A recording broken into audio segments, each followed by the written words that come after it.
Before you pull out that tired August garden, stop for a moment. Some empty beds still have enough time to produce a real second harvest. Others do not. And if you plant the wrong crop now, you may spend 6 weeks watering something that the first cold night will destroy. In this video, I will show you 20 crops you can still plant in August. I will separate them into 3 groups: reliable choices, crops that depend on your first frost date, and warm weather gambles that only make sense in a long season. Stay with me, because one of the numbers printed on a seed packet can be misleading, and near the end I will show you an edible plant many gardeners pull out as a weed. You are watching Jack Knows How. Let us make the last part of the season count. Before choosing a single seed, find the average date of your first fall frost. Now look at the days to maturity on the packet. Count backward from the frost date, then add another 7 to 14 days. That extra time matters. September sunlight is weaker, nights are longer, and plants often grow more slowly than they did in spring. Here is a simple example. If you have 70 days before frost and the packet says 50 days to maturity, you probably have a useful margin. If the packet says 75 days, you do not have a plan. You have a bet. There is one more detail. Ask whether those days begin at direct seeding or after a transplant goes into the garden. With broccoli and cabbage, the number often refers to the transplant stage. Starting them from seed outdoors in August may add several weeks. Your own garden also has a microclimate. A low spot can freeze before the rest of the yard. A protected bed beside a warm wall may stay productive longer. Use the calendar, but also use what you know about your land. Do not rely on a climate zone number alone. Hardiness zones describe average winter cold. They do not tell you the exact date of your first autumn frost or how warm your soil will be next week. For late planting, the local forecast, frost history, and the condition of your own bed are more useful. For this video, I will use a simple traffic light system. Green means a dependable August choice in many regions. Yellow means check your frost date, variety, and planting method. Red does not mean impossible. It means the crop needs warm soil and a genuinely long autumn. Let us begin with the green group. Number 1 is radish. For many gardeners, radish is the easiest late-season victory. Fast varieties can be ready in roughly 25 to 40 days. Sow a short row, then another short row 7 to 10 days later. That gives you a sequence of crisp roots instead of one oversized harvest. Keep the soil evenly moist. Dry soil followed by heavy watering can cause splitting, and crowded seedlings often produce leaves instead of good roots. Number 2 is leaf lettuce. Leaf lettuce can give you usable leaves long before it forms a full head. Sow lightly, keep the seedbed damp, and use afternoon shade if August is still very hot. You can harvest the outside leaves or cut young plants as baby greens. Do not bury lettuce seed deeply. A very light covering is enough. The goal is cool, moist soil, not a seed hidden at the bottom of a trench. Number 3 is spinach. Spinach likes the destination more than the journey. It enjoys cool fall weather, but hot soil can make germination difficult. If your August is still scorching, wait for a cooler spell, sow in late afternoon, and keep the surface from drying out. Many varieties mature in roughly 35 to 45 days, and established plants can tolerate light frost. In some climates, spinach can even overwinter under protection. Number 4 is turnip. Turnips can reward you twice. The roots may need around 45 to 70 days, depending on variety, but the young leaves are useful much sooner. Sow thinly, then harvest some seedlings as greens while leaving proper spacing for the roots you want to mature. Number 5 is green onion or scallion. If you want speed, use small sets or young plants rather than expecting a full-sized bulb from seed. Scallions do not need to become large storage onions to be useful. Harvest them young for soups, eggs, salads, and stir-fries. This is an important late-season habit. Stop measuring success only by the largest possible mature crop. Baby leaves, small roots, and tender stems can turn a short season into a productive one. My grandfather used to press one finger into a newly planted row. If the soil was cool and damp below the surface, he left it alone. If only the top looked wet, he watered again slowly. As a child, I thought he was being overly careful. Later, I understood that an August seed does not care how wet the garden looked 5 minutes ago. It cares whether moisture remains where the root is trying to grow. Now let us move to crops that can handle cool weather but need a little more time. With every crop in the next group, remember that harvest can mean more than one thing. A kale plant may give you young leaves before it reaches its full size. A beet can give you thinnings before it gives you roots. Late-season gardening becomes easier when you decide what usable harvest you actually want. Number 6 is kale. Kale is one of the strongest fall garden choices. Many varieties can provide young leaves in 40 to 65 days, and established plants tolerate cold better than most vegetables. Harvest the lower outside leaves and let the center continue growing. Number 7 is Swiss chard. Chard is useful because you do not need to wait for a giant plant. Baby leaves can be harvested early, while mature leaves and stems continue developing. Separate crowded seedlings so each plant has air and light. Number 8 is kohlrabi. Kohlrabi looks unusual, but the method is simple. Choose a quick variety, give it consistent moisture, and do not let the plants crowd one another. The swollen stem is best while it is still tender, before it becomes woody. Number 9 is beet. Many early beets mature in roughly 50 to 60 days and tolerate cool conditions. Beet seeds are often clusters, so several seedlings may emerge from one spot. Thin them carefully. The young leaves you remove can also be used in the kitchen if they are healthy and clean. Number 10 is carrot. Carrots usually need more patience, often 60 to 80 days. Choose a short or early variety rather than a long storage carrot. Prepare the top few inches of soil so they are loose and free of large stones. The most common August failure happens before you ever see a seedling. Carrot seed is shallow and slow to germinate. If the surface dries into a crust, the new root can die. Water gently, then protect the row with a breathable cover or light board for a few days to hold moisture. Check it daily and remove the cover as soon as seedlings begin to appear. This is where many bad seeds are blamed for a moisture problem.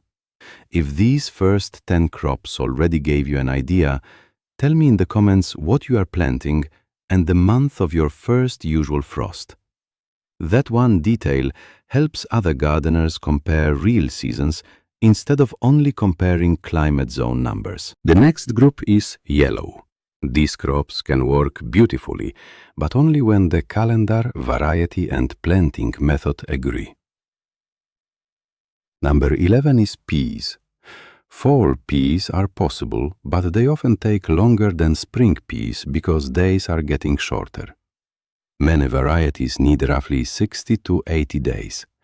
Choose an early dwarf or bush type, provide a small trellis, and sow a few extra seeds because hot soil can reduce germination.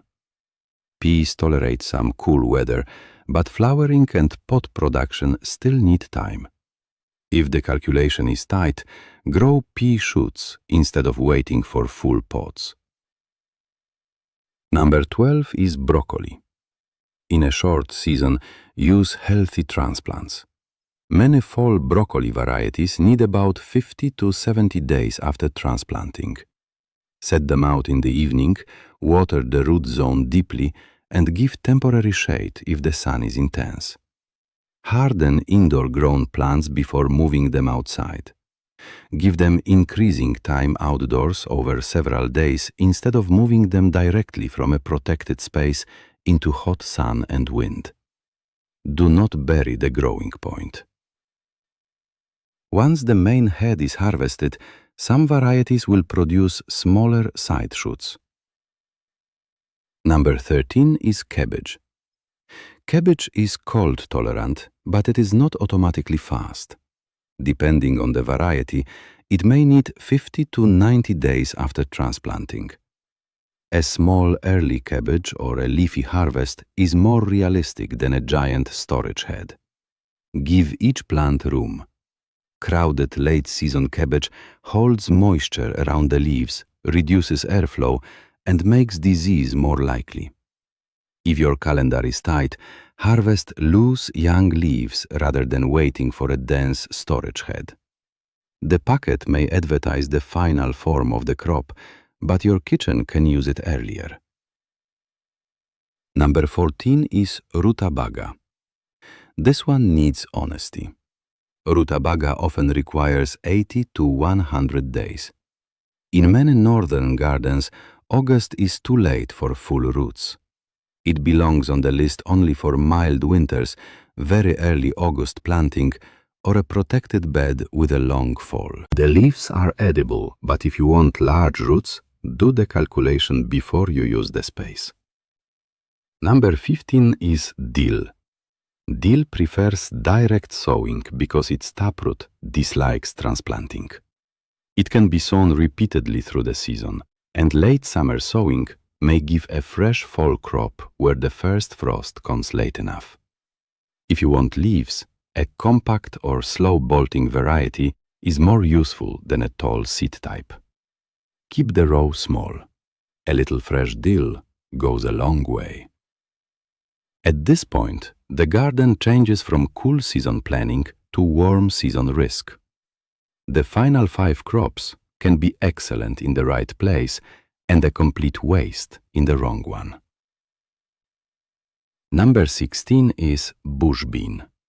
Bush beans can mature in roughly 45 to 65 days, but frost kills them. They only make sense when your first frost is far enough away and the soil is still warm. Choose an early bush variety, not a long climbing type. Do not soak the seed until it rots in wet soil. Water after planting, then keep the bed evenly moist without turning it into mud. Number 17 is cucumber. A fast pickling cucumber may produce in roughly 55 to 65 days. That sounds quick, but the plant still needs warm nights, pollination, and time for repeated harvests. In a northern garden, August cucumber is usually too late. In a long warm season, it can work on a sunny trellis with consistent water. Treat it as a red crop, not a promise. Number 18 is zucchini. Zucchini and other summer squash can produce quickly once they are established, often around 50 to 60 days. But they are tender, large plants and need warm soil, sun, water, and pollinators. This is a reasonable August experiment in a warm region or under a long season forecast. It is not the crop I would choose when frost is 6 weeks away. Number 19 is purslane. Yes, the plant many gardeners pull from paths and beds can be edible. Purslane is a warm season annual with fleshy leaves, and it grows quickly in warm soil. but never eat a wild plant unless you can identify it with certainty. If you want purslane as a crop, use seed from a reliable source and grow it intentionally. Harvest tender young growth before it produces seed everywhere. We are using purslane here as a salad or cooked green. We are not making medical promises about it. Number 20 is amaranth. Amaranth is another warm season plant. Some varieties are grown for grain, others for leaves. From an August sowing, baby leaves are the realistic goal in many places. A mature grain crop usually needs much more time. Sow a short row, thin it, and harvest young leaves the way you would use other cooking greens. In a hot climate, it can bridge the period when spinach refuses to germinate. That completes all 20. But the list alone will not give you a harvest. Avoiding the next 5 mistakes will. Mistake number 1 is planting by the name of the month. August in Minnesota and August in Georgia are not the same gardening instruction. Count from your own frost date. Mistake number 2 is trusting the largest number on the packet without reading the fine print. Check the variety, days to maturity, and whether the count begins at seeding or transplanting.